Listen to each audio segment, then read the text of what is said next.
भजन करो, चाहे प्याज लहसुन भी खा रहे हो तो भजन करो, भजन छुड़वाएगा तुमसे, भजन तुम्हें निर्विकार करेगा। वो घोर तमोगुणी है, इसलिए हमारे अध्यात्म मार्ग में उसे बिल्कुल निषेध किया गया है। घोर तमोगुणी है। लेकिन जिनके पास ऐसे व्यापार है, ऐसी नौकरी है, ऐसे हॉस्टल में बच्चे पढ़ते हैं कि जिनको भोजन ही वही मिलता है रसोई से, अब वो कहते हैं हम भजन नहीं करेंगे तो जीवन बेकार हो जाए। लेकिन इस पद्धति से खाओ, अब ठाकुर को भोग लगा लो किसमिस का, और उसमें प्रसादे सर्व दुखा नाम हानिरस्यो को जाते। जैसे कई बच्चे ऐसे हैं जो हॉस्टल में, कई ऐसे सर्विसमैन हैं कि उनकी व्यवस्थाएं नहीं है, उनको भोजन में प्याज लहसुन खाना ही पड़ता है, नहीं तो जिए कैसे, व्यवस्था ही नहीं है। तो उनके लिए व्यवस्था बताई कि आप थोड़ी किशमिश खरीद लो, ठाकुर जी को भोग लगा दो, और जब आपके भोजन में वो जो भी पड़ा हुआ है उसमें आप किशमिश का प्रसाद डालकर, जय राधा, बड़े आकर्षणकारी हैं, बड़े बड़े विवेकियों को भी भ्रष्ट कर देता है। इसलिए डरो मत, नाम जप करो, नाम से हरिवंश भरोसे भय निडर नित गर्जत हरिवंश बल। नाम बल ये आपको आगे बढ़ा दे। और जी बहुत अच्छी बात बताई, क्योंकि अभी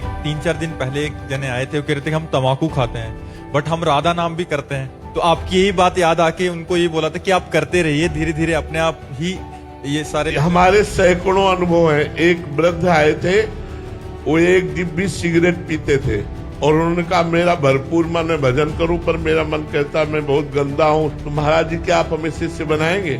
तुमका पहले ईमानदारी को आपके हम नमस्कार करते हैं कि आपने सच्चाई रख दी। वो वृंदावन अखंड वास कर रहे हैं, एक भी नहीं पीते, सब छोड़ दिया।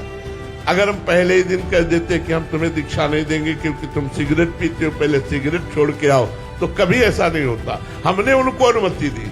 भक्त के जीवन में महाराज जी प्रतिकूलता की अवस्था आएगी। मटकी तभी आकार धारण करती है जब कुम्हार को मिट्टी समर्पित हो जाती है, फिर कुम्हार उसे कूटता है। एक भी रेशा अगर रह गया मिट्टी में तो वहीं से मटकी रिसेगी, वहीं से पानी निकलेगा। एक भी रेशा नहीं रहना चाहिए। कूट कूट करके उसे पाउडर कर देता है, फिर भी चैन नहीं हुआ, पानी डाल के उसे पैरों से लौटता है, फिर भी चैन नहीं हुआ, चाक में चढ़ाकर उसे आकार देता है। आकार देने के बाद सूर्य के ताप में तपाता है, इतने पे भी चैन नहीं हुआ, फिर आवे पे पकाता है, और जब पका देता है तो बाजार में बजा के दिखाता है ये मटकी है, इसमें आप रस रख सकते हो, अब ये टपकेगी नहीं। ऐसे ही भगवान अपने भक्त को तपा करके इतना मजबूत कर देते हैं कि मान अपमान सुख दुख लाभ हानि इनकी कोई परवाह नहीं। और एक विदेशी ने कहा हमारे यहाँ के सरोवर, जलाशय, झरने, नदी और समुद्र आप इनको देखिएगा, एक भी कहीं गंदगी नहीं मिलेगी। बोले आपके भारतवासी गंगा को माँ कहते हैं, जमुना को माँ कहते हैं, और इसी में नाला छोड़ते हैं, गंदगी छोड़ते हैं। बोले कैसे हैं आप, कैसे भारतवासी हो कि अपनी माँ को गंदा करते हो? हम माँ कहते हैं, गंगा मैया कहते हैं ना, यमुना मैया कहते हैं ना, और बड़े बड़े गंदे नाले जा रहे हैं। अब चूंकि हर शहर नदी की ऊंचाई पर बसा हुआ है, तो जितनी उसकी गंदगी है वो सब पावन नदियों में ही डाली जा रही है। तो उस समय ऐसा था, हम जब वृंदावन आए थे भरपेट यमुना जल पीते थे, तब बड़ा अंदर से क्लेश होता। रोज यमुना जी से प्रार्थना करते हैं, हे यमुना रसरानी, हमारी कभी ये दोष दृष्टि न होने पावे कि आप में नाला बहता है। आप तो परम पवित्र हैं, लेकिन ये बाहरी दृश्य बड़ा ही सोचनीय है। आप लोग हमारी बात समझ रहे होंगे।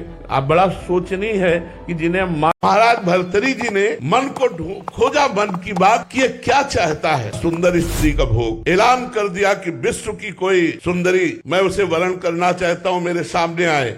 तो बहुत से जो अपनी सुंदरता का अभिमान रखती थी सुंदरियां एकत्र, क्योंकि चक्रवर्ती सम्राट महाराज भर्तृहरि, उनमें एक का नाम था पिंगला। भर्तृहरि जी के चित्त को लुभायमान कर लिया। भर्तृहरि जी ने उसके साथ पाणी ग्रहण किया। उन्होंने कहा राजपाट हमारा छोटा भाई विक्रमादित्य संभालेगा। अब मैं देखता हूँ इस काम में सुख कितना है। जिस काम के लिए मेरा मन लालायित हुआ, पहले मैं सुख से तृप्ति प्राप्त करूंगा। अब राजमहल केवल समय से भोजन पहुंच जाएगा, कोई भी राजकाज सब विक्रमादित्य के ऊपर, और आप केवल भोग निर्णय करने के लिए। बहुत वर्ष व्यतीत होते गए लेकिन समय नहीं पता चला। पिंगला एक दिन अपने महल के पार्श्व की तरफ देखा, एक हष्ट पुष्ट जवान घोड़ों की रखवाली करवा रहा था। कोई मालिश कर रहा है, कोई कुछ कर, उसे अश्वपाल कहते हैं। देखा और जम गया। पिंगला ने दासी को भेजा, अश्वपाल से कौन मिलना चाहती। अब महाराज जब शयन में होते तब अश्वपाल से मिलना शुरू हुआ। अब आप बहुत ध्यान से सुनना। एक गरीब ब्राह्मण तपस्या कर रहा था देवराज इंद्र के लिए कि वो प्रसन्न और मुझे धन दे। देवराज इंद्र प्रकट हुए और एक फल दिया, बोले अमर फल, इसे खाने से अमर हो जाता है। बस अंतर ध्यान हो गए। उनका मेरी बात भी नहीं सुनी। मुझ गरीब को अमर होके क्या करना है, मुझे तो धन चाहिए था। ये अमर फल मैं महाराज भर्तरी को दे देता हूँ, और भर्तरी धर्मात्मा राजा है, वो अमर रहेंगे तो हमारी प्रजा सुखी रहेगी। महाराज की जय हो। कहो विप्रवर कैसे आगमन हुआ। महाराज मैंने तपस्या कर मुझे देवराज इंद्र ने एक अमर फल दिया, इसे खाने से अमर हो जाया जाता है। आज्ञा करी, जितना खजाने से धन चाहिए इनको दे दीजिए। अमर फल लिया, सोचा मेरी आसक्ति पिंगला पे है, मैं अमर होकर क्या करूंगा। अगर पिंगला अमर रहेगी तो मैं सुखी रहूंगा। पिंगला को बुलाया और कहा ये हमारे देश के विप्र की तपस्या का फल है, आप इसे पा लीजिए, अमर हो जाएंगे। पिंगला ने सोचा मैं अमर होकर क्या करूंगी, यदि अश्वपाल जीवित रहा, अमर रहा तो मुझे सुख मिलता रहेगा। उसने अश्वपाल को दे दिया। अश्वपाल का संबंध था राजा की नर्तकी से। उन्होंने सोचा अगर ये नर्तकी जीवित रही, अमर रही, तो मैं सुखी बना रहूंगा। उन्होंने नर्तकी को दे दिया। नर्तकी ने विचार किया मैं जिस राजा के दरबार की नर्तकी, वो राजा अमर हो तो अच्छा है। वो अमर फल फिर भर्तरी जी के पास पहुंच गया। भर्तरी जी महाराज के पास जब अमर फल पहुंचा तो उन्होंने वैश्या से कहा क्योरी विप्र अमर फल लाया तो समझ में आया तपस्या करके लाया, तू कहां से लाई। वो तो कांप गई। तो उनका महाराज आपके महल के पीछे जो अश्वपाल ने मुझे दिया। जाओ। अश्वपाल को बुलाया सभा में और कहा बोल ये अमर फल कहाँ से मिला। होश उड़ गए। महाराज जीवन दान हो तो सत्य बोलूं। हाँ जाओ, माफ किया। महाराज आपकी रानी पिंगला ने दिया। पिंगला को बुलाया और कहा क्योरी चक्रवर्ती सम्राट मुझ भर्तरी से तुझे तृप्ति नहीं हुई, धिक्कार है इस काम को धारण करती हो। निर्मल वासना धारण करो। कभी क्या इन भक्तों की कृपा से मैं भी भगवान के भक्तों की श्रेणी में आऊंगी।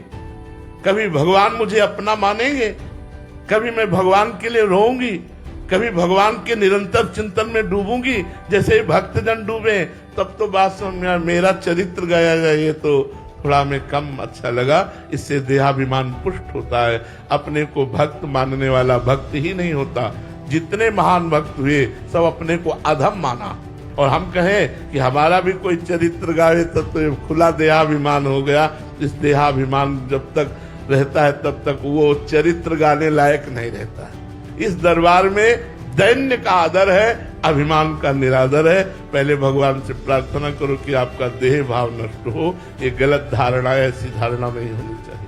पहले हम पूरा प्रयास कर ले। हम कायर बन करके बैठ जाए कि हो ईश्वरी जो राम रचि रखा, ऐसा नहीं। पूरा प्रयास कर ले, इसके बाद फल की तरफ जब हमारी दृष्टि जाए तब हो ईश्वरी जो राम रचि रखा, वही होगा जो भगवान ने रच रखा है। इसमें कायरता नहीं आनी चाहिए कि हम हाथ पे हाथ रखे बैठे हो कह रहे हो ही सोई जो राम रचि रखा। नहीं, अपने कर्तव्य का पालन करते हैं और फल पर, उसके परिणाम पर हो ही सोई जो राम रचि रखा। कर्मण्येवाधिकारस्ते मा फलेषु कदाचन। ये लोग से जैसे पूछो कि आपका भजन चल रहा है, वो कहते 24 घंटे चल रहा है। तो हमें बड़ा कि हम बाबा जी होकर के बचपन से प्रयास कर रहे हो, अभी तक हम एक स्वर में नहीं बोल सकते कि हम 24 घंटे भजन करते हैं। प्रयास कर रहे हैं, प्रयास जारी है, लेकिन हम पक्का फाइनल नहीं बोल सकते कि 24 घंटे भजन में हो जाते हैं। कहीं न कहीं ये मन भाग जाता है, फिर उसे पकड़ के लाते हैं। लेकिन जो संसार में लगे हो कहते हैं हम 24 घंटे भजन करते हैं, वो झूठे हैं। सच्चाई से पूछो तो आपको हृदय की बात बतावे, जितना अधिक भजन होता है उतने हृदय में भजन की भूख बढ़ती है और लगता है अभी वो भजन हो ही नहीं पा रहा जो होना चाहिए। भजनानंदी से पूछो तो वो कह ही नहीं पाएगा कि हमसे भजन होता है, वो यही कहेगा कृपा करो भजन बन जाए। क्योंकि भजन की इतनी भूख बढ़ जाती है कि भजन से तृप्ति ही नहीं होती है। और जिनको भोगों में मन राजी है, हार गए यार, हार गए। समझा के हार गए, बचपन से अभी तक हार गए। इसको समझा के जहां एक सेकंड के लिए छूट पाई फौरन संसार में भगवान बचावे, नहीं तो साधन करते करते जुग बीत जाए तो तो भी इस पर विजय प्राप्त नहीं की जा सकती। अपने लोग तो 100 वर्ष की आयु रखने वाले हैं। आप ये बिल्कुल सबके मन है, आप देख लो यार, आप देख लो, ये इतना गंदा है। भगवान का नाम चल रहा है, भगवान की कथा सुन रहे हो, संकल्प गंदा बना रहा है। ये रचना एक गंदगी की कर रहा है और हम नाम जप कर रहे हैं। आप सब लोग देख लो, अगर हमारी बात आपको समझ में आ रही हो। एक गंदी बात की रचना कर रहा है, एक गंदी बात सोच रहा है, बहुत मलिन है। गोस्वामी तुलसीदास जी कहते हैं, मेरे बनाए ना बनेगी कोटि कल्प लो, आपके बनाए बनेगी पल पाओ। और ये भागवतिक दैन्यता है या उनके हृदय में ऐसा अनुभव हो रहा है? भैया हमको जैसा अनुभव हो रहा है, हम अपनी बात बता रहे हैं।